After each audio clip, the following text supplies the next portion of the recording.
Tasangana zvekare panyaya yaVision patinokupakurirai nhau. Nhasi tiri kuuya nenyaya iyo iri kubuditswa pari kunzi Honorable Amos Chibaya remanded in custody to 7 October 2024.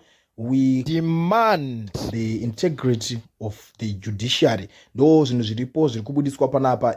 VaChibaya vaifanirwa kunge vakatongwa nyaya yavo pakusungwa kwavakamboita paya paya vakapuwa bheu, ndobva vazoterwa vakanosungwazve iko zvino ndo pava kunzi vambonzi vambogara mukati custody vozobudiswa vozodzokera kutrial nyaya yavo musi wa 7 October. Asi nyaya iyoyo pamabudiro aya yaita pane zvakawanda zvataurika nevanhu veruzhinji. Tiri kuona akabudisa nyaya iyi ndiPromise Mukwananzi, anga anyora achiti 7 August vanhu ndobva vatanga kumupopotera kwazvo vachiti ndizvo zvamunonetsera maspokesperson efake kana kuti maspokesperson ecopy and paste.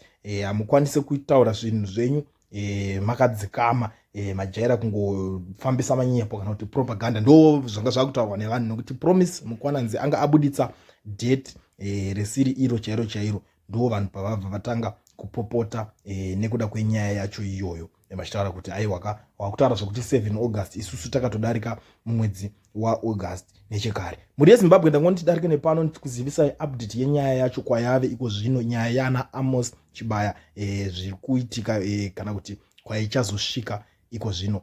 Munoziva kuti tinogara tichizivisana maupdates. Kana uchangoshanya pano iri first time yako, panonzi panyaya Vision, gara wasubscribe ukomenda uchindiudzawo kuti nyaya iyi maonero ako unoionawo sei. Todzoka zvekare tichizoonesana zvimwe zvinhu zvinonga zvichiitika munyika yedu yeZimbabwe.